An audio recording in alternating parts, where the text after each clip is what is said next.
What is up, my Gaggle of Geeks, and welcome to another episode. I know, it's us again. It's your fam. We're going to be talking about the films, the movies of 2002, best, worst, and underrated. I'm, of course, joined by my co-host, Chaz. How's it going, man? Oh, it's going. It's going. You're not going to say it? Where's your... It's Friday. Hell yeah, that's what I was looking for. I needed It's Friday, especially for this week. Whew.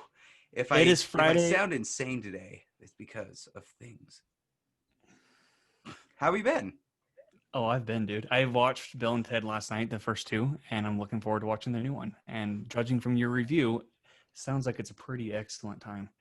Oh, it is. But I'm very much a fan of the films, and I think we should talk a little bit about that, and maybe the Batman before we jump into the decade.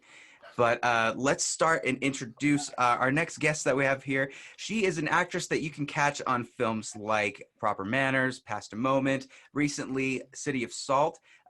She's just barely started a little bit of stand-up comedy. Please welcome Julie Cordell Simmons. How's it going?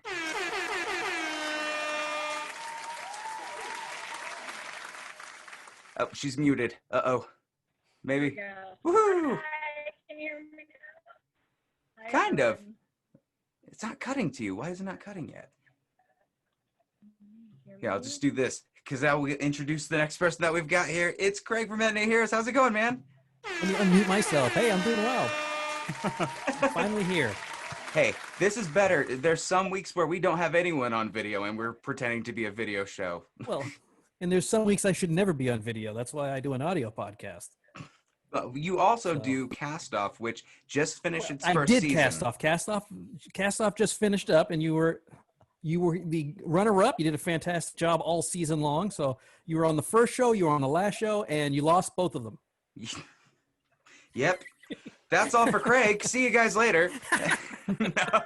Honestly, I wanted to thank you first because that show really week by week, as well as with Gaggle of Geeks, but you also gave me this challenge of like really finding and digging deep into casting different people for films that you really wouldn't know. And Pulp Fiction was a tough one, and our opponent Randy was excellent, and he well deserved that. Yeah, Randy has been on the podcast quite a bit, and he knows how to do that. He's got an innate ability to recast by sight, to almost the point where it's not necessarily just a carbon copy of someone. Oh, well, that guy's a short fat guy. Let's get another short fat guy. He seems to find the person that's a short fat guy that can also has the right personality for it.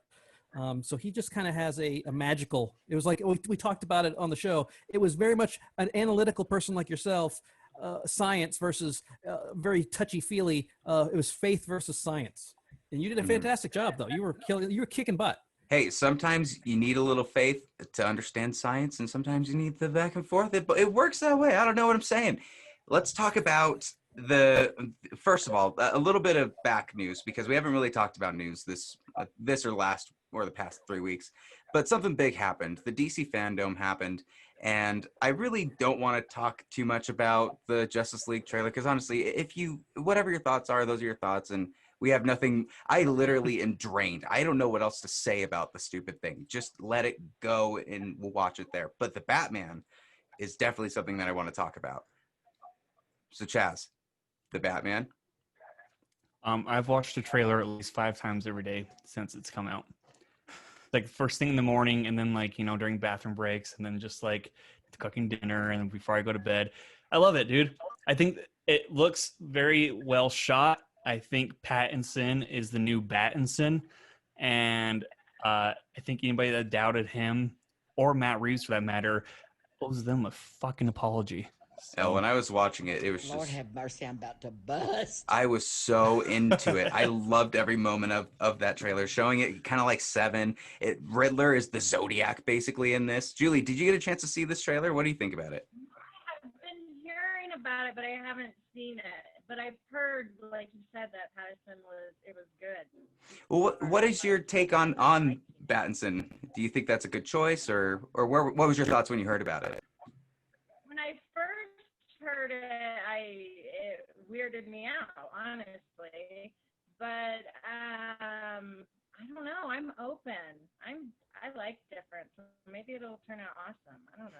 I like it. I'm on Was there board anything? now. Was there anything weird about this trailer, Craig, that you were seeing? With like anything that might give you caution, or just Nope. all fanboy I'm like all what we in were at? because when Matt Reeves said that this was supposed to be the world's greatest detective Batman versus the Batman we've been seeing, now he got my interest, and he did exactly what he's supposed to do, because this is only 25% of the movie. They've only shot 25%, and this is what they've got. So there's still a lot of movie that they have not shown or even hinted at, and it looks phenomenal. I trust Matt Reeves. He did a great job with the Planet of the Apes sequels, and then when he says that it's a detective movie, that's what I want. Mhm. I was 100% sold when he said "I am vengeance." When he beat the crap out of that guy Oh my god! and then said "I am vengeance," I'm like, yeah, that's my Batman. That's the one I want. That was a showstopper moment in that trailer, and like let alone we could talk about Jeffrey Wright being perfectly cast as Gordon. Like when he showed up, I was like, holy crap! If anybody says anything about this, I'm coming after them because Oh, this yeah. is an incredible casting. The whole cast is Oh, great. they already Paul have. Dano. Dude, They put a picture. They put a picture of Gordon up in the comic books, and then Jeffrey Wright. Someone was trying to make it a big deal, What a like, oh, loser. it's not a white guy. But I'm like, he has the same exact mustache. He even had the big bushy. He looks exactly like him, except he's got a great darker tan. It shouldn't matter what color he is. Jeffrey Wright is perfect for this. He's going to be amazing. Yeah. I liked Colin Farrell as the Penguin as well. If you noticed that was Colin Farrell as Penguin, there are so many. That prosthetic team is going to win an award. Like Suicide Squad won an Oscar for this. I'm pretty sure the Batman will deserve winning the Oscar for this. Craig seems unsure about it. Why? Well, I'm upset because there's plenty of unattractive, heavyset guys that could take this role and kill it, but they had to take a handsome guy and make him ugly. Sorry. Well, look, I was of the camp of hire Danny DeVito again. No. What were you going to say, Go ahead, Sorry. Julie. I'm with you on that. Mm. It's like voiceover actors. I get mad when it's just a generic voice that has a big name attached to it. So you get somebody like, I don't know, say Ryan Gosling, great actor, but he doesn't have a very exciting voice, and he takes over the main role of in an animated movie.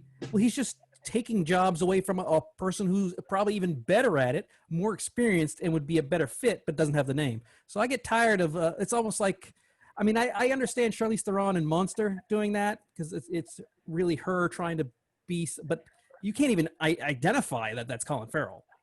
So what's the point? You could identify his teeth. I don't know. Yeah, he was really tough to picture. Like when he was in that first shot, I was like, I'm pretty sure that was him, but I don't know. We'll go back.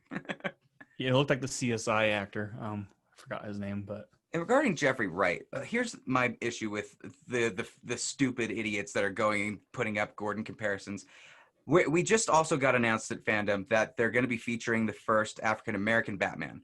Now, this was something that I always thought to myself, that Batman does inherently have white qualities, characteristics, because he's born of wealth, he's born of privilege, he has all these characteristics that inherently you're not going to find a Miles Morales with that, but they're finding a really good way of bringing in Lucius Fox's son to take on the role.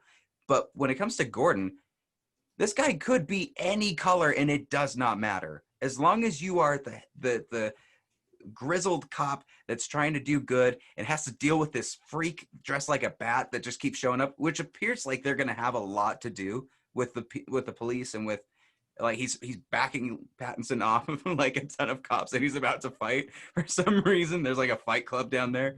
Yeah, I don't want to give any spoilers, but I do know it's somewhat loosely based on the Long Halloween, and that is so this is year 2 of Batman. So he's a very young Batman. He's still learning how to be Batman, but he has a better relationship with the police. He hasn't probably burned any bridges yet. They're like, we're watching you, Wazowski. Oh man. Well, I think that about does it for that. Let's jump in to 2002. Guys, this was a great year for Utah. The Olympics were happening. I moved to Utah in 2002. It was an even better year for Utah then. I met my wife in 2002. Oh my God! in Utah. At the Olympics? No, it was after the Olympics.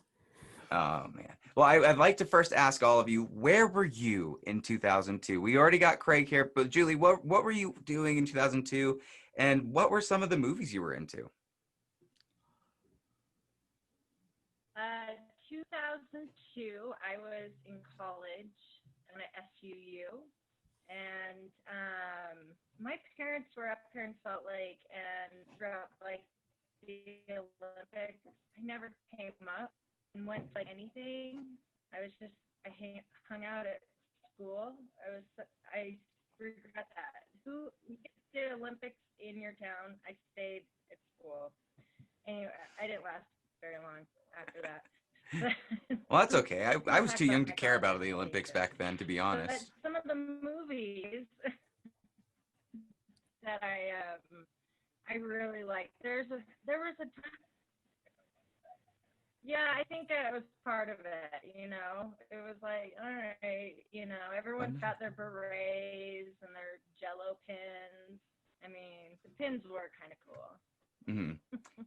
Well, I think we lost you on video, Julie. There are some good movies. There's a few favorites. You don't want to know favorites yet, do you? No. But just kind of an icebreaker with it. Can you see me at all? Can you? Nope. Yeah. We can see you, but you're not moving. Oh, you can see her? It's just a black screen yes. for me. It's a frozen screen, but it's a very nice picture of her frozen.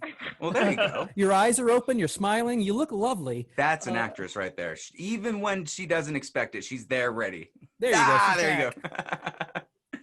you go. Because when I get my freezes, it goes like. Yep, you're back. Nice.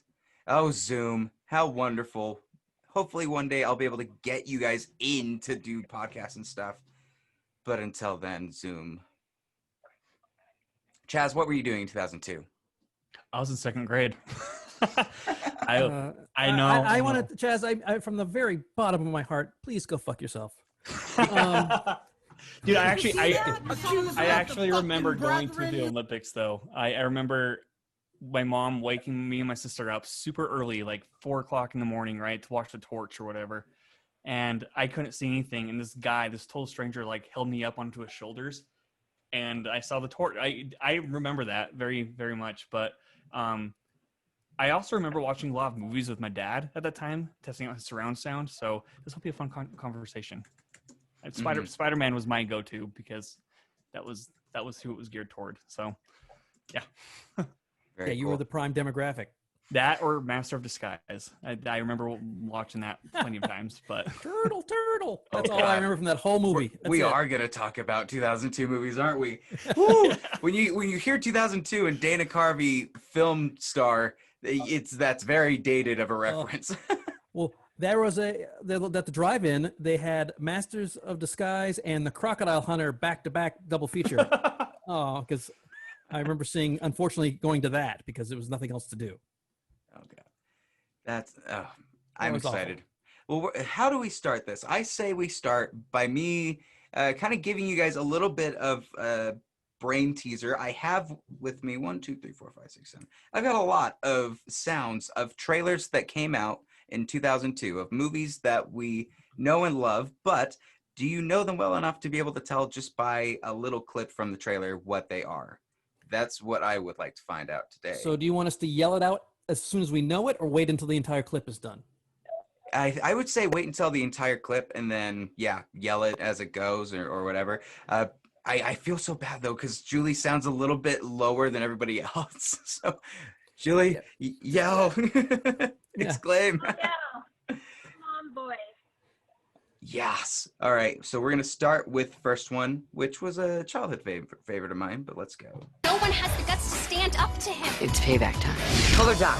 Check. Mega glue. Check. You really think it's gonna work? That is Freddie Munoz, I believe. Mm-hmm. Is that We're on to something. the Banks? That was with the Giamatti, Paul Giamatti. I don't Agent remember Cody Banks. Agent Cody Banks. Is that the one? Big Fat Liar? Yes. Big Fat Liar. Yeah. That movie, Hungry Like the Wolf, I will always picture Paul Giamatti in his Speedo dancing before jumping into a blue pool full of blue dye. That movie was fun. Yeah. Well, for your age group, I'm sure it was. Julie, did you see that? What did you think of this scene? Because I remember this vividly for some reason. But the scene where they're going into the studios and they're sleeping in one of the big warehouses full of props and like stuff from different films, that felt like Candyland to me. Oh, where'd you go? Oh. Are you asking? Yeah, I thought I was. Did I not? I don't know if I was asking a question or not. Yeah. That's what this. It's Friday. It's Friday. You've been up late. You've been up I have early. been up late. You've been running around. Yeah. Not everybody can get 18 hours of sleep like I do. Well, I except for the dog who apparently needs that many hours. Turns out. Not in a row. That's the thing. Is he'll sleep for 2 hours, get up, you got to take him out. Wakes up, bites something, and then goes back to sleep. That's pretty much what his MO has been. I'm up. Oh, I'm tired Pretty now. much. He's up. I'm gonna chew on something. I have exhausted myself from doing that. I'm going back to bed. I don't want to get medical, but I think he's looking for a teat, and when he bites onto something and it's not, he just goes back to sleep. Well, that explains a lot. He's only 6 weeks old. That explains an awful lot. Yep. Why am I saying this on air? He goes for the crotch. I'm just gonna say that outright. I don't know why, but every time I've picked up, he's like, "Oh, let's go for the crotch." Probably smells like dog. All right, moving on to the fucking next goddamn thing. All right, this film also came out. All of these came out this year. This might be a little easier. Let's find out. Just going to the pharmacy. Let me get you there a little quicker. How's your wife? She's fine. Terrific. Say hi for me. I will. Who's about to receive? When Mr. Blake died, he left an enormous fortune. He left it all to you. Mr. Deeds. Yes. I knew it was a Sandler movie, but I don't know them well enough. Some of these voices are very noticeable, but then like it's like, oh, how many of his films? Oh crap. Okay, moving to this one might be a little bit easier, but I wonder they if easier. They should be getting harder. That's how you're supposed to start this off. I'm just pressing them all. I'm pressing all the buttons All and right. seeing where it goes. Production. We don't need it. Let's see. We'll go. He is brilliant. He is deadly. And he is still surrounded by frickin' idiots. I'm Foxy Cleopatra, and I'm a whole lot of woman. Sit down! A family secret. Dad! Hello, son. Your spy car's a mini. It's not the size, mate. It's how you use it. Why was Michael Caine in that movie? Because he's an Alfie. Michael Caine, yeah. What was He's he Michael doing? Caine. Still, Mike Myers must have paid him a lot of money. Moly, moly, moly. They're like, this is the only way that we can get anyone that loves film to go and see this. You never know. Michael Caine does a lot of movies, so he may not be that expensive. He was in Jaws 4, for God's sakes. Or so. Wait, I what? mean, what? He was in Jaws 4? Yes, he missed the Oscar ceremony. He won, and he couldn't accept the Oscar because he was in Bermuda making Jaws 4. Well, I mean, I guess at least he's very passionate about. He's sticking a to films. whore. He's a working actor. He takes the gig. That was a second home. You think mortgage Beyonce payment. regrets being in this film? No, No. he was awesome in that film. I don't know. Austin Powers is great. Austin Powers is great, but I wrote in my review on this that I think that it was a cash grab, this last one, Yeah, it was the only compared good to thing the was other two. Yeah, the only good thing was the beginning when they did the Hollywood version of everybody with Tom Cruise as as I forgot Austin about Powers, that. and Kevin Spacey was Dr. Evil, and Steven Spielberg was directing it, and that was the fun part. After that, you're right, it did go downhill. Oh shoot! I don't know what else to say about Goldmember. Let's move to this one. It was stuck as a rental for me for weeks, and I had to sneak out of my room and quietly put on the TV so that I wouldn't wake up my parents to watch anything. But that means I couldn't open the DVD player, so this was just in there always. It's embedded in my brain. Let's see if it's in yours. She was misunderstood. So what's your deal? You don't care what people think about you? No. She would change him forever. I need help with my work. You're asking me for help? Please. Okay. Maybe you're just too scared that someone might actually want to be with you. And why would that scare me? Because you want to be with me too. Is this 10 Dialogue's things I hate about amazing. you? The dialogue's Chaz? fantastic. Yeah. Is it that? What did you say? 10 things I hate about you? Mm-mm. Julie, do you have No? any guess? Oh no, she froze again. Either that, she's really thinking hard. It could be either or. Mhm. Is it 40 Days and 40 Nights? Nope. I'll give you one of the main characters. It's a rom-com, Mandy so- Moore. No, no. I'm out. What do we think? And that song at the beginning is also the song from. Oh, there she is. Yeah, she got it. She came in and snuck it from all of you guys. Hell yeah. What was it? Walk. A walk Yep. Oh, her internet connection is... A walk to remember. She got it. Yeah, the internet Okay. connection's a little bit rough, but she still pulled through with that. I'm very good. impressed. walk to remember. Yes. It's amazing. It's turning into a David Lynch movie. Yep. Here, I'll put in chat. She got it. You got it. Walk to remember. Oh You god. got it, Julie. This is so good. Okay, we're gonna move to the next one. Are y'all ready for this?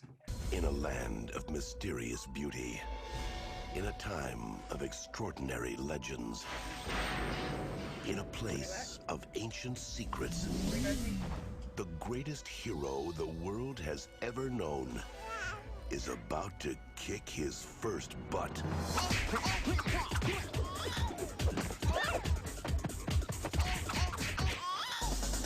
Now, after a lifetime of training, Hey, who's he? I don't know. But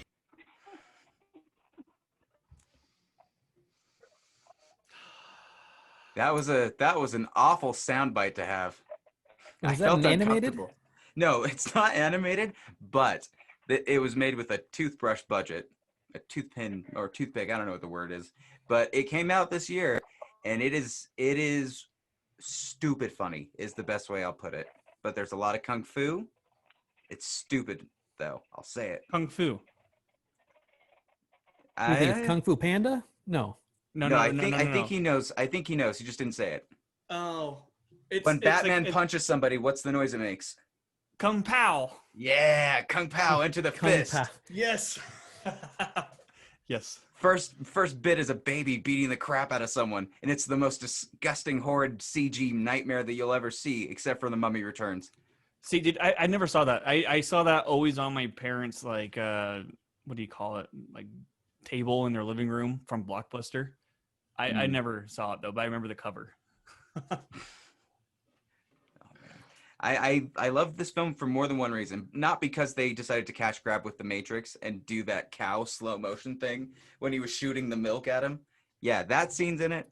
They make fun of the dubbing of most kung fu films when they translate it to American, where like someone will be talking and their mouth will just keep moving. They totally make fun of that all the time. It's I don't know. I still like it. It's stupid, but I like it. I like it much like Bill and Ted, I would say. But this is not Bill and Ted. This is something else. Some animals around the county have been acting funny. Some of them violent. It's almost like they act when they smell a predator around. Amman, Nairobi, Bangalore, and Jerusalem as the Same shows on every station. Every station. It is the 18th reported crop site in that. I think you already said it. Yeah. I think I heard signs from Julie too. Did you say it? Yeah, I think I heard signs from Julie too. Yeah, that's got the greatest reaction when he sees that videotape when he's watching the show and that alien comes out for the first time. Joaquin's reaction is one of the best reactions in cinema. It gets me chills just watching it. That is amazing. And they did The so rest much of the movie with is kind of so little stupid, reveal. Like they barely reveal these aliens, but the way that they do show the bits and pieces, it's terrifying. When they show the news station and they cut to that guy and they just walking past the birthday party. I know they make fun of it a lot in the other scary movie films, but Well, that's because it's a stupid movie. I mean, they react very poorly to water, so let's go to a planet that's 75% water or 80% water or whatever. It's covered. It's a big blue planet. You know, why didn't they go to Mars? There's no water on Mars. They should have gone there.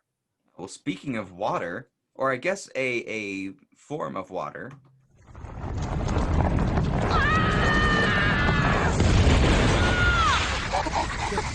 I knew what it was before you used it. This. Yeah. Chaz finally picked it up. Yeah. But All right, say it with me, everybody. 3, 2, 1. Ice Age. Yeah. The minute that trailer was very, very good, and the movie actually, DreamWorks was killing it at the start. This was DreamWorks, no? Yeah. DreamWorks did this and Shrek. They were crushing it with their films. Yeah, this one they drove into the ground because it's like Ice Age 7. We're thawing. Ice Age 9. Man, it's getting warm. When do you just gotta kill these people? It's like, when is it no longer the Ice Age? I think these have been out longer than it was an Ice Age. That might be true, actually. But let's go to the next one. This is I'll just play it. You sent in the wrong transcript? Adjective. I didn't get into college, and check me out. Just gonna have to go somewhere closer to home, that's all. Let's get lit and go jump off the roof of my house. I gotta get out of here. I should go up to Stanford. If I talk with the dean of admissions, he's gotta let me in. I can get you there in 3 hours. It's where I live. Nice. And that would be Orange County. Orange County. When you hear Jack Black, it's pretty. And No, it was Colin Hanks. Jack Black threw me. It was when I heard Colin Hanks, because Jack Black's in a lot of stuff. Colin, not so much. Mm-hmm. And I just realized that I used the mom as a casting choice for Cast Off. Yeah, was that Catherine O'Hare? Catherine O'Hare. Yep. Again, another movie I have not seen. Mm-hmm. But I know enough about it to identify voices. My wife hates me because she'll be watching, Law and Order, and someone will come on, and I'm like, oh, he's the bad guy. Why? Because he makes $50,000. I mean, he makes $50,000 an episode. They don't bring him on to, just be an extra. Chaz, you've not seen Orange County? I have not seen Orange County. No. It's a good rental, I'd say. Like if it's a cheap $2.99 rental, I think it's worth it. At this rate, it should be free on Netflix somewhere or streaming somewhere. You would think. Well, let's see. So Julie's coming in from her phone. Let's see if this can go from here. Yes, that definitely looks a little more. Yeah, she's moving. Woo! We did it. Yeah, this is a billion times better. The resolution's higher. I'm so glad that we know how to jump into stuff live and still work things out. We have missed so much. We've missed you so much, Julie, because you've been killing it with the. You got to Walk to Remember. I heard Signs. I'm giving that one to you too. I didn't say Signs, but I will take it. She said it in my head. It wasn't my. Awesome. All right, so you know what? Let's go with the next one, and yeah. Let's see. Blast! That's why I hate flying. Wow. I wonder. There was a range, Chaz. There was a range in these selections. I just didn't have the order, Craig. That's a Battlestar Galactica, right? Isn't that Star Trek Nemesis? That the one with the little wizard boy. Harry Potter? Okay, so we all know which Star Wars, correct? The worst. Of the Clones. Yeah.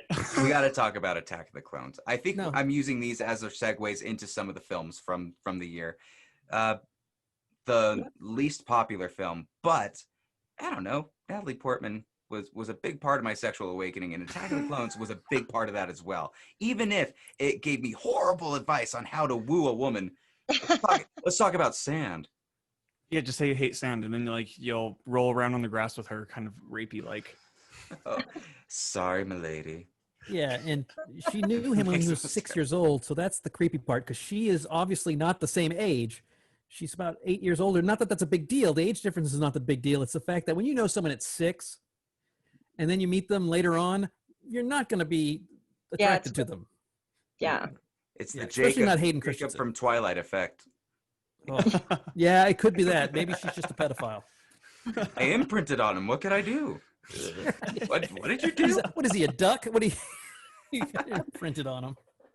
Dude, okay, this is actually my first Star Wars movie I remember seeing in the theater. I know for a fact I did see Phantom Menace at one point, according to my dad. I don't remember that. I remember more Taco Bell toys from that, but this is the first movie I remember seeing of Star Wars in the theater, and I think Yoda and Count Dooku hashing it out at the end.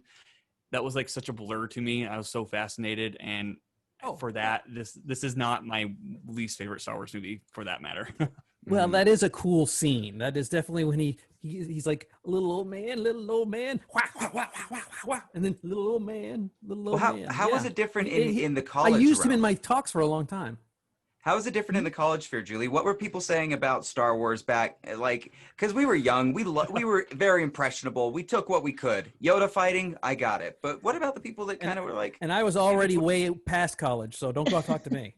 Well, I have to make a confession, and I don't think it's going to go over well here. I know where this is going. I've got a sound effect ready. No, I'm just kidding. Like, Star Wars is okay. It's just like not my thing. That's why I want people like you on here to have different viewpoints. Talk Okay, shit cool. about it. Tell me what you feel. And okay, so I've never really been on board on Star Wars. Not that there's anything wrong with it. I'm just I like other stuff. And this was the one with you said with Natalie Portman. Was that the one with the big hole? See, You see the big hole. I'm not sure what you're talking You might be about. speaking Revenge of the Sith, or if you're just speaking big asshole, it might be hating. It might be Attack of the Clones. I mean, maybe she But saw a different Attack of version the than I did. Clones- Attack of the Clones was the big gladiator thing where they had Gladiator monsters pit. trying to kill them. yes, I think that yes. Yeah, it's yes, I awful. think that- yeah, but I remember it was like Natalie Portman's like everything. So I was with you on that. Like anything Natalie does, it's cool. So I would maybe watch it because of that, but I just haven't gotten there. It's okay. That's okay. You're That not is missing fair. anything. You're more than okay. Well, let's Cool. see if you guys did notice this film back in the day. It's another little rom-com thing, One or a of the most rom beloved drum. American novels becomes an epic motion picture about the choices we make and the lives we touch along the way. Could literally be Don't anything. Be afraid of death, Winnie. Be afraid of the unlived life. It's because Is every trailer back 50 then Shades was of like, Grey? this person is. It kind of was like that. They dealt with weird Tuck stuff. Everlasting. Secretary? Yes, she got it. Oh. Yep. I Tuck refrained because Everlasting. I told you that one earlier, so I refrained. Oh yeah, from I was answering. expecting. I was expecting y'all who knew it to. No, Tuck Everlasting was actually a pretty good film. Like, I was into it. I bought it. You were the demographic. I was that A demographic. fragile young boy finding his way through the world, just like Tuck himself. Mhm. Only having the bare essentials to go off of. Things like this. We didn't have superhero films like we did back then. But Yeah, you let's did. go- You had Spider-Man. Yeah, dude, what the fuck? It you came out talking that about? very it's what year. but it's not like as blossomed as it is. It was the first It's $100 not million seven weekend. seven so in a it year. blossomed. Oh, We also had X-Men 2 years before that. oh yeah, and I believe X2 was this year? X2 was... Or is it 2003? I think it's I think it's 2003. 2003. Yeah. But let's go to. I've only got a couple more left. Next one will be easy. Were you that died on the same night? The Ring. The images on the tape. Yeah, The Ring. Dude, Was I that- would fuck with that movie. I love that movie. That was quick. You got that quick. I thought it was The Ring too. That's the movie. My wife hates horror movies, and some friends came in from out of town, and we went to go see this movie. And for the next week, I would call her at our office and just go 7 days and hang up. And it freaked her out every time. Every time it was weird. You'd think after the third or fourth time she'd get used to. Nope. On day 7, she was still freaking out. So believe it or not, I was like 7 or 8 when this came out. And Again, I go fuck did. I know. yourself. Yep, I did watch it though. This is like one of those like fun moments where your dad shows you a movie you're not supposed to watch, right? Like one of those like cool, like yeah, I can handle this. He turned it off for me during like one of the middle scenes where you know the guy in the bathtub and the suicide or whatever, and I was terrified. Yeah, I was so haunted by this movie, and to this day, it's like, I think that's why it's one of my favorite horror movies. So It's an irresponsible parent. no. It's an I don't know. awesome. Laid the groundwork for me. What is the correct age to show your kid The Ring, Julie? Was Chaz too young? Is this a deranged, twisted man that's been turned from a young age? 6 years old? How old are you? 6 or 7? I was 7 or 8. I was in second grade, so that age 7. Too young. demographic. I guess it depends, man. Like my 9-year-old couldn't handle that, but my younger one, he's pretty hardcore, and he might be able to hang. You should So, show him that and like depends. report back. Yeah. What's that? Show him the movie and report back. Yeah, mess up her kids and report back. That's nice. Yeah, destroy their foundation for the rest of their lives, and then come back and tell us how it was. It's a nice little I'll experiment. tell you how it goes. I'm pretty sure I'm already doing that, so don't worry. Did you like The Ring? What did you think of it when it came out? Check. Okay, I was too afraid to watch it, and I'm still afraid of that little girl. She comes out of the TV, right? Yep. From a VHS, no less, right? Yeah. So this is Yeah, very dated I have already. VHSs in my home. Okay, so no, she scares me, and to this day, like just even my kids know that picture of her with the hair and everything. Like we all know that girl, and I've never even seen the movie, and I'm scared of her. She actually was in a haunted house, like one of those like hands-on experiences.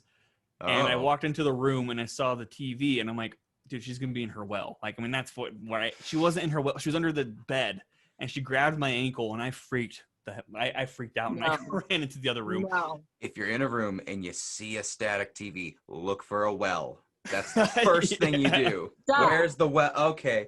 Is there water leaking from the TV? Maybe call a plumber. I don't know. If you walk into a room and the TV's got static in it, you've gone back in time, because TVs don't do that anymore. Yep. Yeah. Now it just says no signal. Like, yeah, blue. You get a blue screen. You get a blank screen. you know, that's interesting because Ring, really, they tried to do another one and it just didn't translate well. My opinion is because VHS, there's something about actual tangible film that just freaks you out at the ability that something can be possessed in there. A DVD, it doesn't exist. Streaming, no, that's stupid. But for some reason, a tangible like VHS freaked everybody out. That's very weird. Yeah, I also have some personal stories with this, but we could talk more about that off the mics. And stuff. Yeah. Oh, saucy. Yeah. Was that the only thing that happened in that hands-on? No, it involves like one of the producers and stuff. But yeah. Ah, gotcha. Ooh. Okay, well, let's move on to, this is another sequel. And Chaz, let's lead this into, you've made a few lists here for the year of 2002, and we need to go through some of the films that we haven't talked about yet that I don't have sound effects for, but this will be a good lead-in. Let's start here. The fate of the world will soon be decided.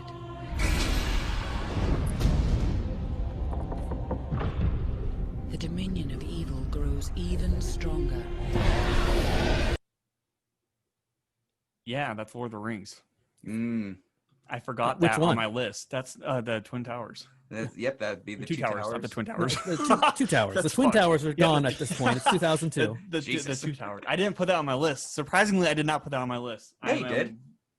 You have it on highest grossing films. You have it on. That was the highest grossing. I didn't do the direct sequels though. That's a direct sequel to the Lord of the Rings one though. Yeah. Well, hit us with it, Daddy-O. What do you got here? For what sequels? Sorry, I called you Daddy-O. Was that weird? Let's keep going. Kind of weird. Yeah. I kind of like it. That turned me on. All right, now it's getting weird. Lord If it wasn't, it You want just us did. taste? We could go. You can stick us in one of those breakout rooms. It's Zoom. You could. Oh, there you go.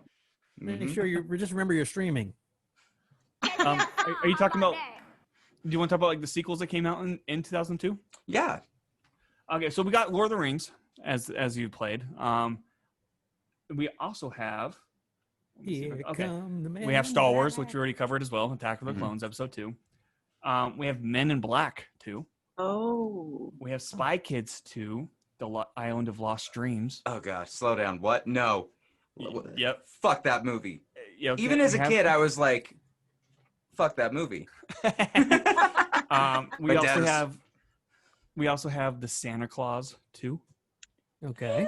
It's not the worst. It's not too bad. And we also have It's Harry not the Potter escape clause. and the Chamber of Secrets. Well, there's a couple others. What else are there? Ooh. Well, you missed Red Dragon, which is a Hannibal Lecter sequel. Yes. You missed Die Another Day, which is James Bond. Okay. So yeah, let's see. And then I think I think that's it. As far as I know, there's a lot of sequels. I think those are the two that you missed that I had. Okay, Because those, I mean, Red Dragon is still a great movie if you love Ray Fiennes. But I wouldn't necessarily say go see it right away. It's kind of a weird movie, especially not if you're a Lecter fan. Because we all love Anthony Hopkins. Have you read the book? Yes. Yeah. Okay. This was the year where there's a lot of more misses for sequels than hits. I would say Two Towers, and I would like Red Dragon would apply in this too, but I don't know. The rest were just Chamber of Secrets. I enjoyed Chamber of Secrets, but it certainly didn't really like improve on the last one. It just kind of stayed at that level. I would argue Chamber of Secrets introduced how dark Harry Potter universe can get.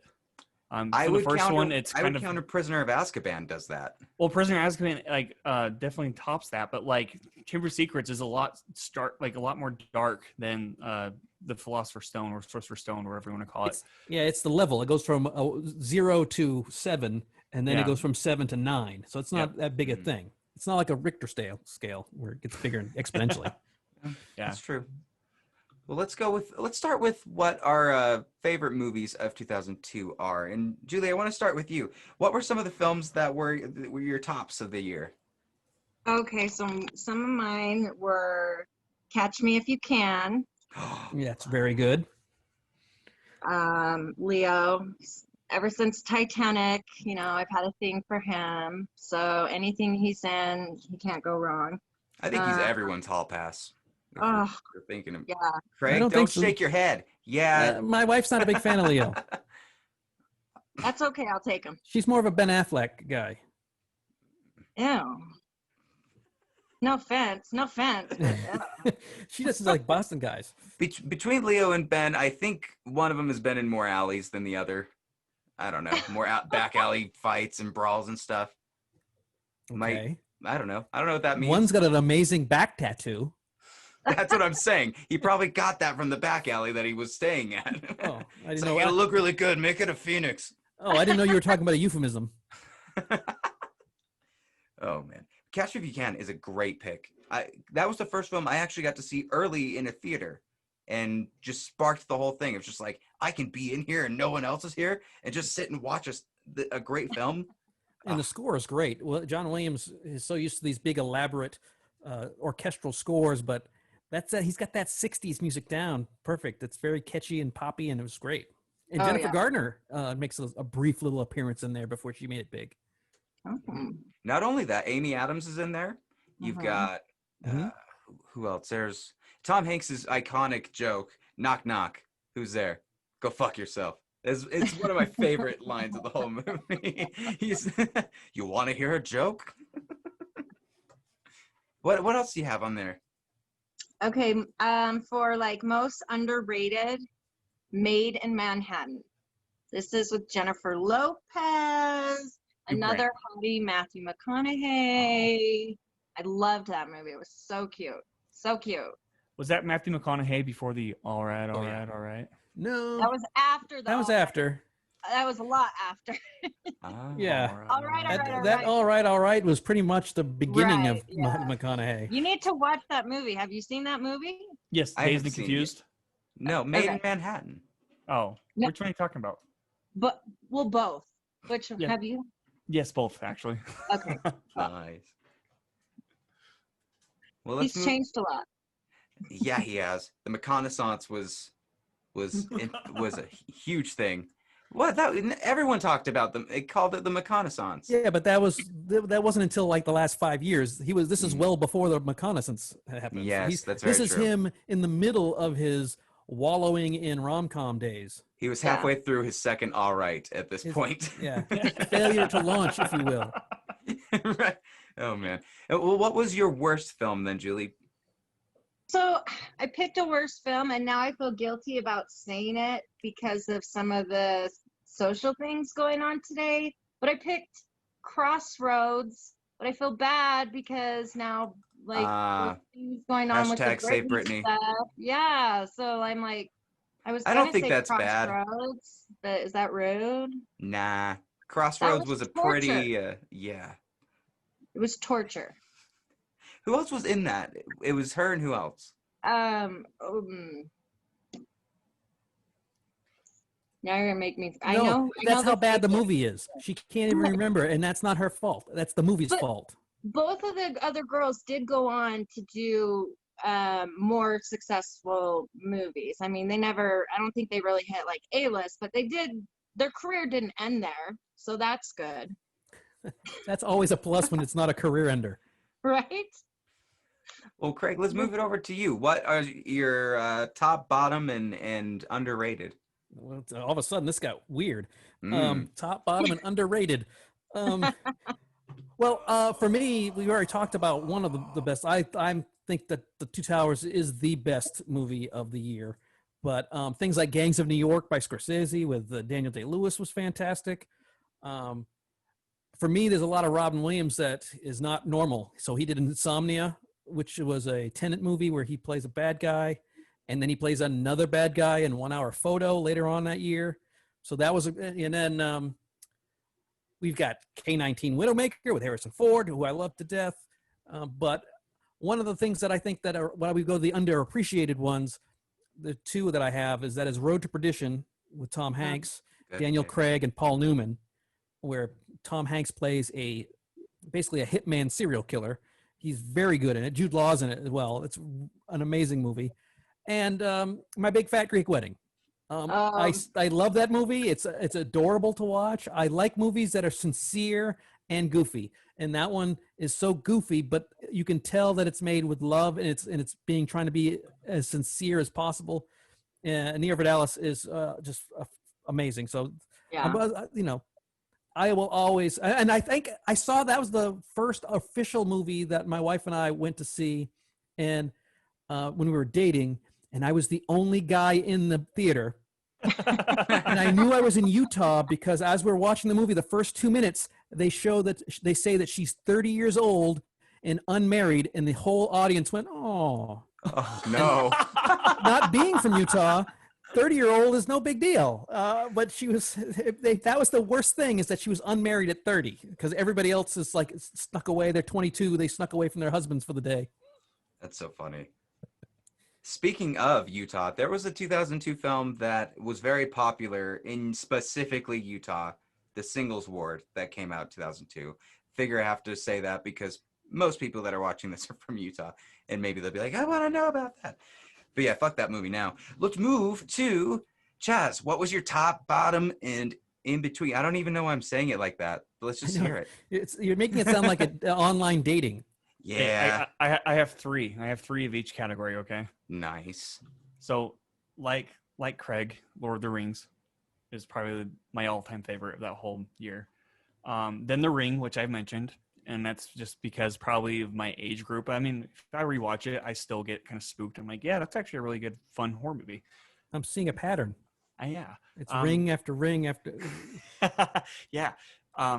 Surprisingly, it's not going to be My Big Fat Greek Wedding because, I love that movie, but it's not on my list. But I think it would be The Time Machine after that, which is another movie I remember watching blockbuster-wise with my dad, but I remember being so blown away by like the concept of time travel, essentially. So I love that. Should we go in underrated or should we do worst? We'll do worst. Worst, I have The Master of Disguise because as nostalgic as it is pretty bad. Turtle. I almost tried to do it, but I don't have the energy that Dana Carvey has in every scene in those things. Say what you want. The guy commits to anything he's doing. He has an Italian accent to the entire movie for no reason. He made his character an Italian, and for no reason. No reason. So he can do it. It's all the time. He can do this. I'm going to be the master of disguise. I made my dad actually buy that movie for me from Blockbuster. It was on sale for like $5 or whatever. And he was like, seriously? Like he gave me like that like straight face, like, you sure? I'm like, yeah. And it was no, it is pretty bad. After that, being a horror fan, Halloween Resurrection's probably the worst, not only entry of Halloween, but it is a bad horror movie all around, and it screams 2002 tropes. I've not seen that. Please detail what are these tropes. Dude, it has Busta Rhymes in it, and he like roundhouse kicks Michael Myers, like saying "not now, motherfucker" or something like that, and like just like roundhouse kicks Michael. I'm like, this is so cringy. It's cool concept, but like poorly executed. Because it's like like a game show of like found footage, essentially. I mean, cool concept. I think now they can actually have fun with that. But and then the Scorpion King is my next one for the worst of that year because it's pretty bad. Underrated. I have Equilibrium. I have a hard time pronouncing that with Christian Bell. Yeah. Nice. Reign of Fire, another McConaughey movie with Christian Bell. So, yeah, that's a fun movie. It's about dragons and post-apocalyptic, and it's pretty badass for being sci-fi. That was Matthew McConaughey also. Yes. So he had 2 of this year. Yeah. Well, and they also in this one they actually they have like a theater of sorts in this movie where they're like trying to portray Star Wars, which I thought was like a really fun, interesting take, you know. Mm-hmm. But and then I'm gonna say 8-Legged Freaks. Nice. Because I think that movie slaps. It doesn't hide how cheesy it is, and it's meant to be a B movie, and it has fun with that own genre. And I think that's a movie that should be worth revisiting just for how cheesy it is. But I hate spiders, so there's that too. I think those are good picks. I think you all have excellent picks. I put a lot of mine in with the sound effects, to be honest. Or underrated is where I'll start. Orange County is fun. Go check it out. It still holds up with what it's doing. I really like, if you've not seen the film 1 Hour Photo with Robin Williams. Now, that fucked me up.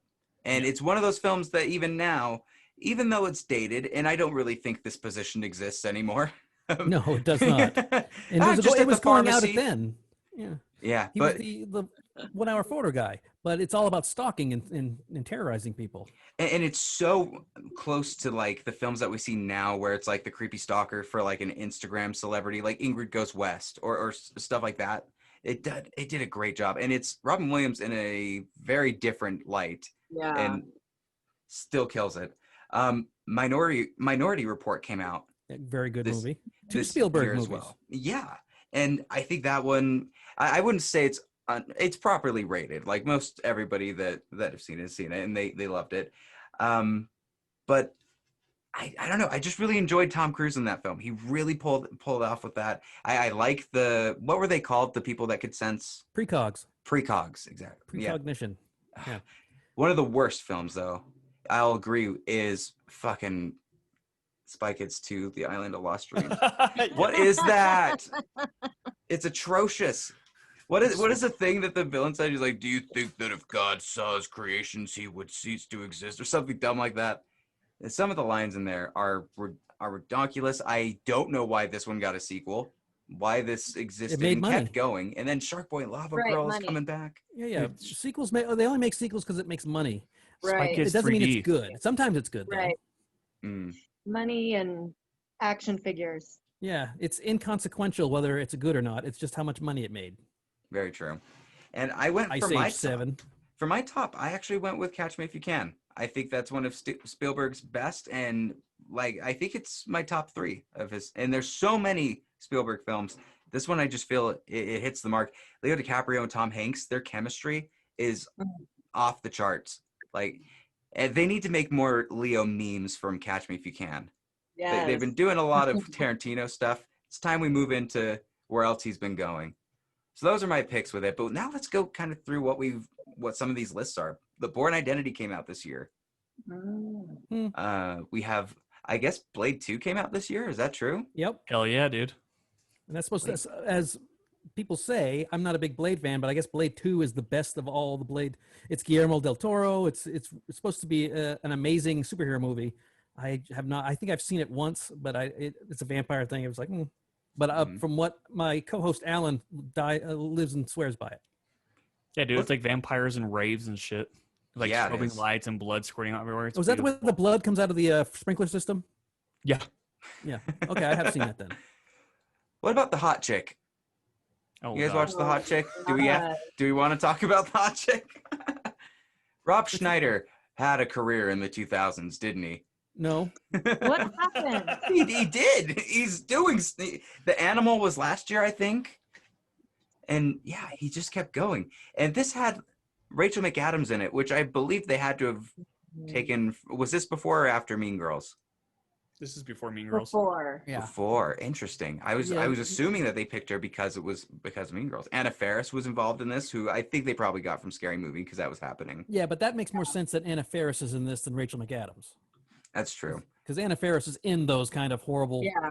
low budget, low brow comedies, where Rachel McAdams keeps getting better and better. And in retrospect, we start to realize, oh, she's been the MVP of these rom-coms all along because she really kills it in the Eurovision movie. And then you go back and you realize, oh, she's always been good. But She's so good, you don't know. But 2002 is also her debut year. Yeah, she's very, very young. So yeah, no, her first film that year was actually My Name is Canino. And so the fact that she's in Hot Chick, I mean, that's the early start of her career. I don't cast any shame on her. She was affordable. Yeah. She's here's getting the her thing. foot in the door.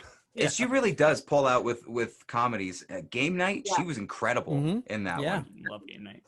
But let's talk My Big Fat Greek Wedding. We touched on it a little bit, but that's another fantastic film of its time. Put some Windex on it, man.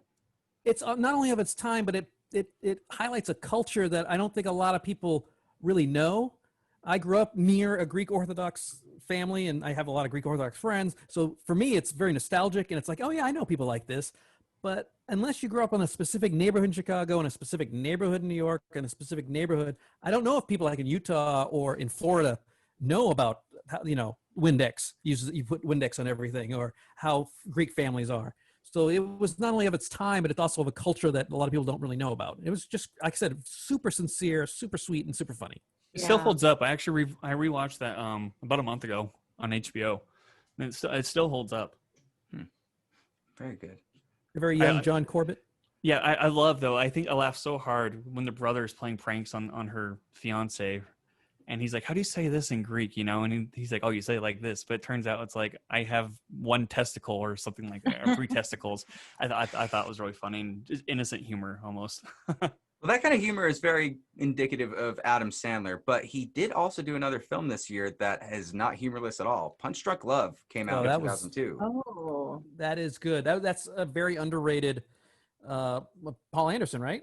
Yeah, Paul Thomas Anderson. And I agree. It's really underrated. He's, of course, shown his acting chops with Uncut Gems recently, Spanglish. He does a lot of series. This was the one that made people think that he could do it. Mm-hmm. Has Philip Seymour Hoffman in it? Yep. Has Jim Stevens in it, Patrick? Ooh. Yeah. Star Trek Nemesis came out. This was Tom Hardy's first. Was it not? I believe it. Yes.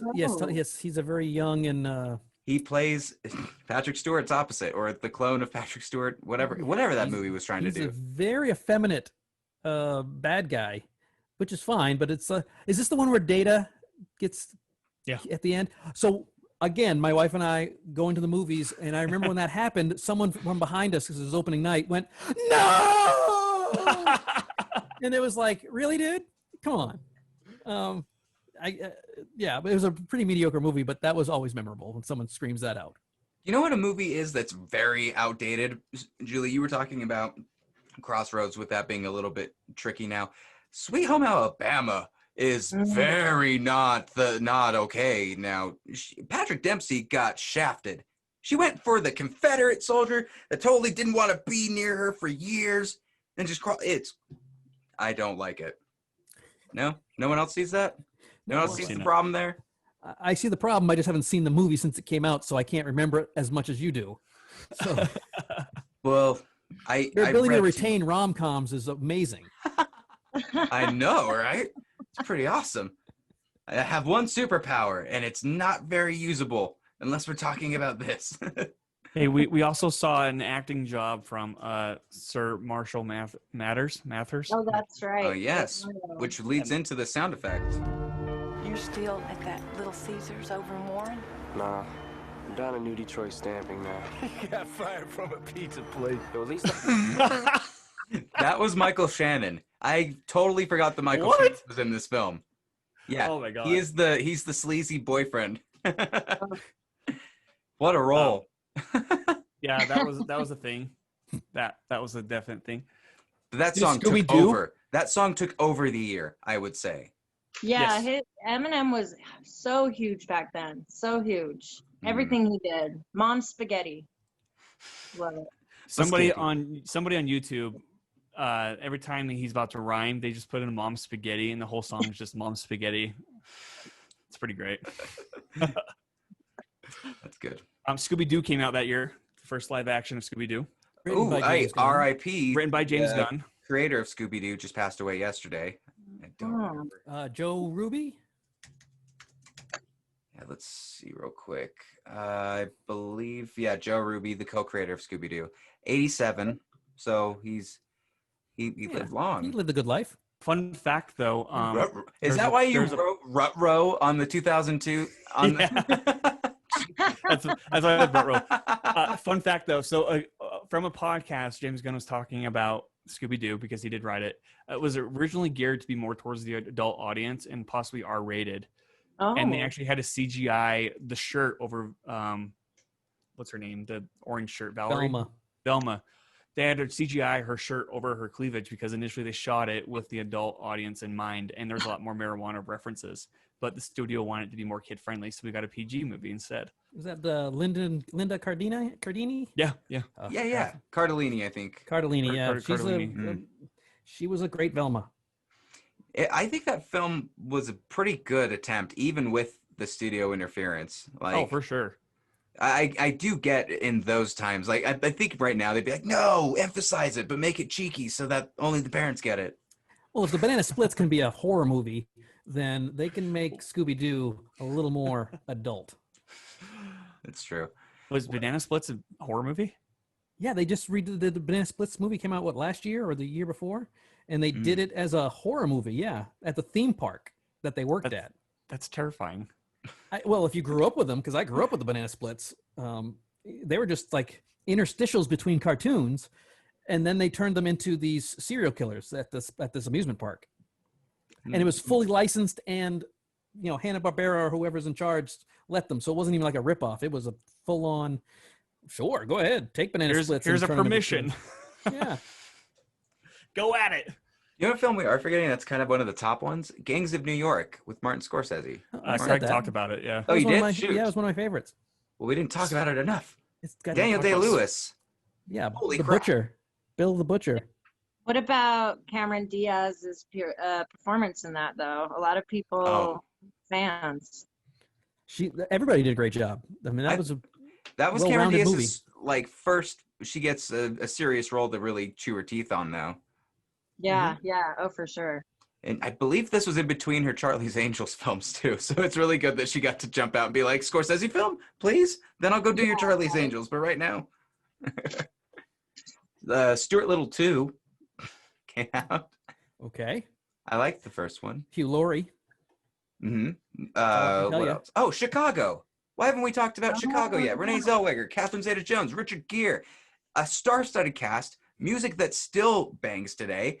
I really liked this film, and Rob Marshall directed the hell out of it. I believe a Oscar nomination for John C. Reilly. Oh yeah, Mr. Cellophane. Yeah, it was a musical. My wife made me go see it, and I've erased it from my memory. Man, rom-coms and musicals are my thing. We forgot A Beautiful Mind. I suppose. I don't know. I have to rethink everything. What were you saying, Chaz? A Beautiful Mind. Oh, yeah, that's a good one too. Shoot. Ron Howard's little film about the guy who has Russell Crowe. Yeah. Yeah. I found a worst option: The Adventures of Pluto Nash. I had that. You didn't ask me what my worst one was. I forgot to. Oh no! Please. What are your worst ones? Well, that was Adventures of Pluto Nash. That was one of the worst one where it plays a little alien living inside. Or that's Dave. Pluto Nash was just even worse. It was just awful. It was known to be this historical flop because at that time Eddie Murphy makes a movie, and even if it's borderline good, it's going to make a bunch of money. This one was just garbage. Mm-hmm. I agree. Yeah. Do you think that's when his career kind of went downhill? It absolutely is. I think that's where everybody was like, okay, I think we've had enough for a minute. But then Dolomite came in. Well, 20 years later. But I mean, you get enough of the clumps in there, and you kind of go, okay, that's enough. Because I mean, he's great. He's an amazing actor, and he does a great job. But after a while, especially in the '90s, he was just kind of whatever he could do to play 15 different people in a scene is what he was doing, and it just kind of. I mean, starting in '96. I mean, I think it was basically starting in '95. You got Vampire in Brooklyn, then he went to The Nutty Professor, which was mediocre. He was in Metro. Then he does a bunch of voiceovers, which is where he makes most of his money. But then he's like The Clumps, and he's in Dr. Dolittle and The Too Little 2 and I Spy and Norbit. all these awful movies. Norbit. Daddy Daycare. Yeah. So, I mean, it's just that I think that it's not that Hollywood gave up on him. It's just that people stopped going to see his movies because they weren't that good. We had to wash the taste out of our mouth from Pluto Nash. But what else was there? The Count of Monte Cristo came out, directed by Kevin Reynolds. Henry Cavill's first. Albert. Oh, he was so young. Yeah, we just saw that earlier in the year. And to see him in it, it's like, look at the little baby Superman. It's like, you have no muscles. What happened to your muscles? There's no steroids back in the 1800s or 1500s or whatever they were. In that point, he actually looked like he gamed. And he was such a baby face. Craig, you were talking about Die Another Day. Yep. Right, earlier. That's actually Rosamund Pike's debut. Yeah, and that's what killed Bond for a while. Yep. It was so bad that they decided that we need to change it, even though it did amazing money. It was very much a successful James Bond movie, but even the producers realized it was bad and said we need to change things up. Was it him surfing on that wave or whatever? I believe it was the opening credits through the end credits. Everything in between was just garbage, and so I can't really pick one thing out. I mean, it's not Pierce Brosnan's fault. Pierce Brosnan is amazing as Bond, but he had some stupid movies. Is this Denise Richards? Yes, as the scientist lady. Okay, because I'm all right. I'm gonna tip my hat again. I've been watching Real Housewives of Beverly Hills, and have you been watching it, Julie? Denise Richards what is she doing? She's like having affairs with people and like lying to her husband, and then she just drops off of the show for a full episode, and then you don't know if she's coming back. She's acting just like a scientist. Oh, actually, I don't think Denise Richards is in this one. This is the one with Halle Berry. Oh, she was in a Pierce Brosnan Bond movie. Speaking of Halle Berry, she actually was the first and only female so far Black actress who has won an Academy Award for the 2001 Monsters Ball. Yeah. Oh, she deserved it. She was great in that. That was. And she's the only Black actress to have won Best Actress though. That is crazy. Well, she had to pretend to have sex with Billy Bob Thornton, so that deserves an Oscar. Give it to her. Yeah. Ugh. Yikes. Yes. Yikes. Angelina Jolie chose him. Anyway, let's move to box office for 2002 because we got to talk about the highest grossing film, the one that we've been skimming past but not really addressing, Spider-Man. That's domestic box office. Yeah. This was a huge thing for America specifically because it was during a time where, again, we talked about this in 2001. They had to change the marketing because they were putting up stuff that had the Twin Towers on it, and as they were going, that 9/11 happened, and they had to rearrange a lot. And this film gave New Yorkers a hero that they desperately needed at the time. I remember even the parts where it's like where you see it's a little like dated now, but when the New Yorkers are throwing stuff at Green Goblin, you mess with one of us, you mess with all of us. Like that was a great year because you have Spider-Man kind of lifting New York City up in the movies, and then of course in February of that year, the Patriots win the Super Bowl, and so that's and U2 had that amazing halftime show so it was very much a comeback for everybody. Things that we needed, things in 2002 that we needed to do to kind of not necessarily forget and wash away what happened in 2001, but to reaffirm that things would get better. Spider-Man was definitely part of that comeback. And Spider-Man introduced me to Nickelback, fun fact. I'm sorry. And it was during a time where you could cast a 25-year-old and believably put him in high school without people being like, he doesn't. Okay. You do know how old Tom Holland is right now.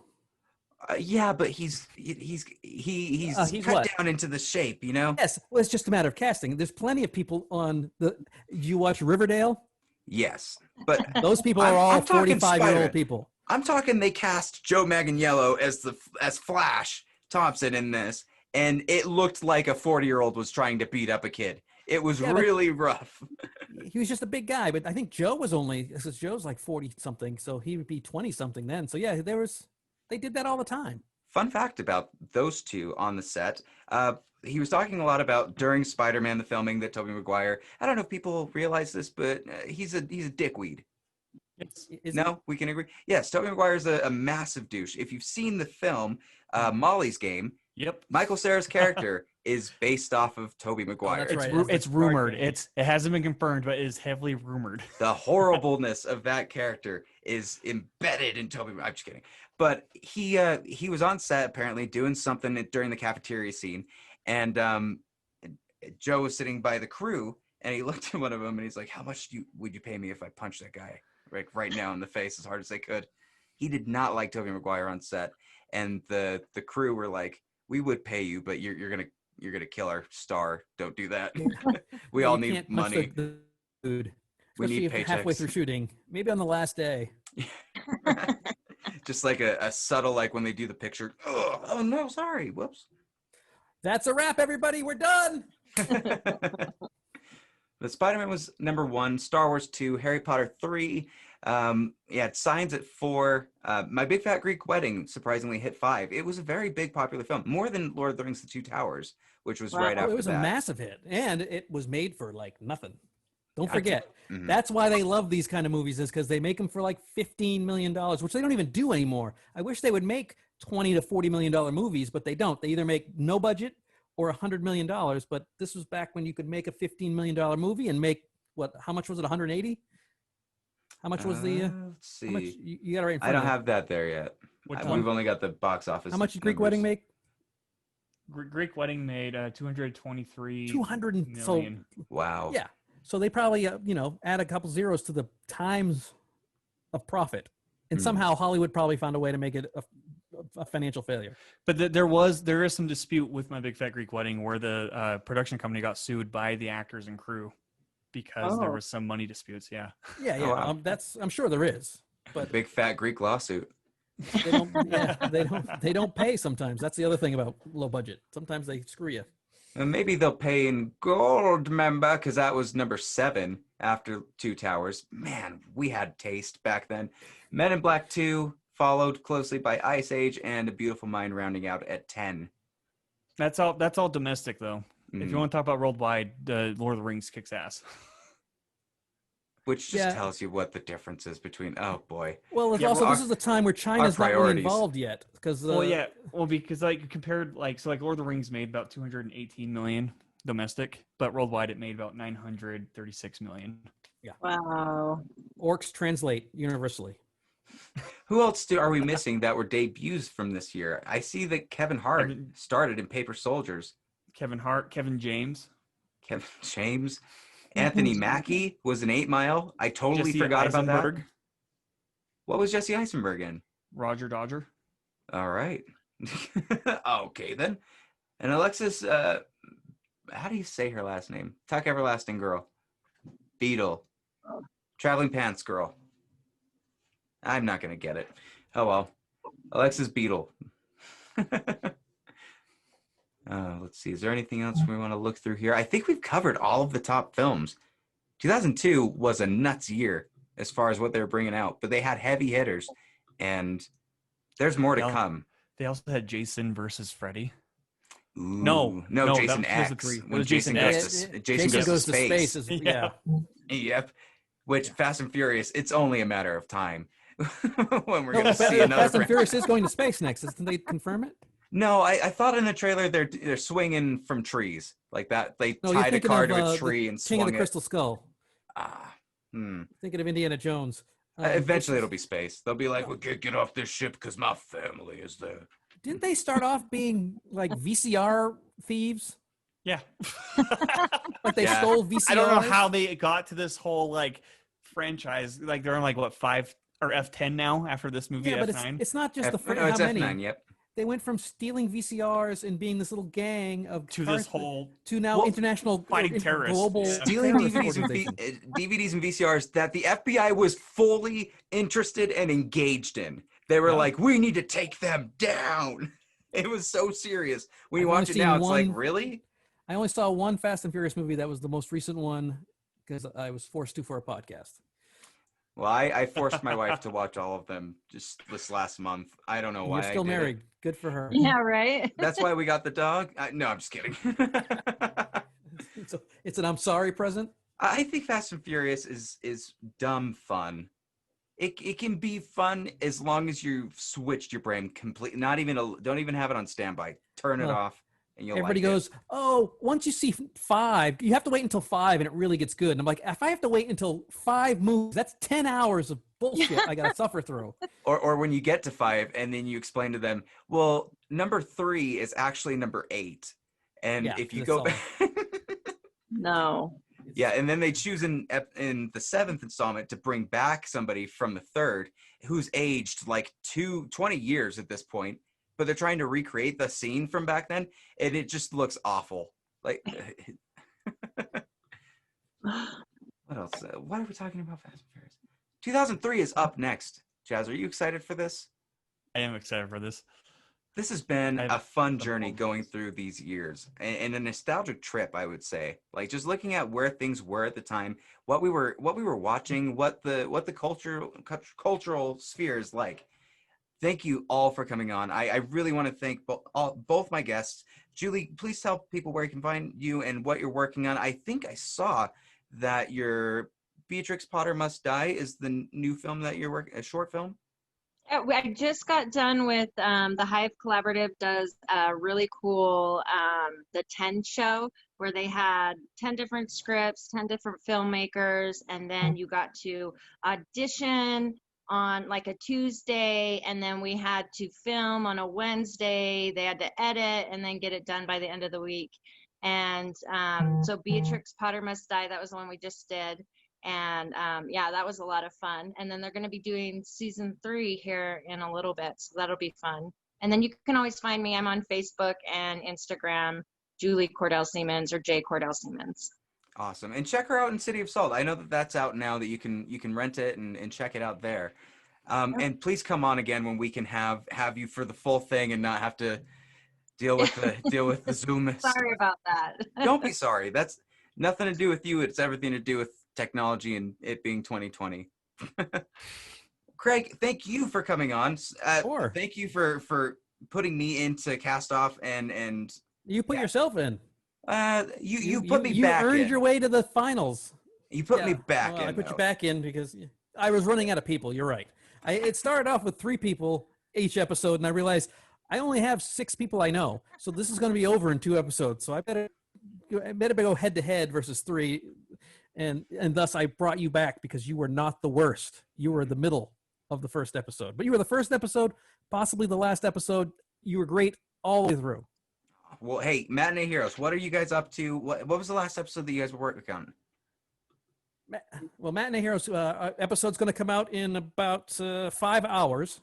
And we're going to do Unforgiven. So that one's, we just did the Hunt for Red October last week. But Unforgiven this week. And then we do a full slate of Patreon for September because September is when traditionally, when it's not crazy quarantine, Fan X would be right in the middle of September and I'd be too busy to do. I'd be recording panels and doing stuff with you and doing all kinds of stuff. I'd be in Utah and my cohort, Alan, would be at Fantastic Fest, which is a 2-week thing. So we can't really record. It's our Patreon month. So we will take 4 episodes from the best of last year that I know only a select amount of people heard. And that's going to be Looper, Face Off, Gremlins, Jack Reacher. We're going to do those for the month of September. And then Matinee Villains month starts in October. And we haven't decided what that's going to be, but it's always villains. We're going to do baddies. Oh, shit. MatineeHeroes.com. Matinee Heroes everywhere. That's awesome.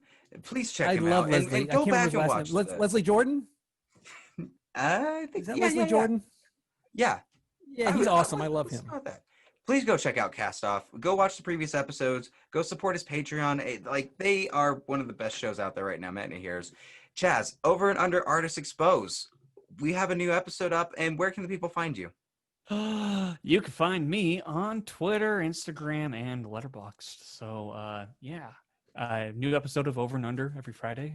This last one today was with Chris Anderson, who helped me shoot my short film. So... Very cool.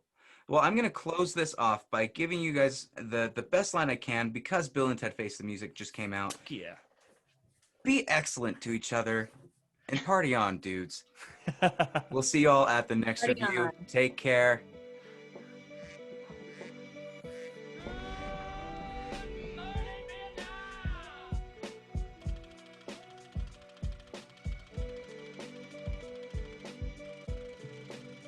Almost done. Keep the change, you filthy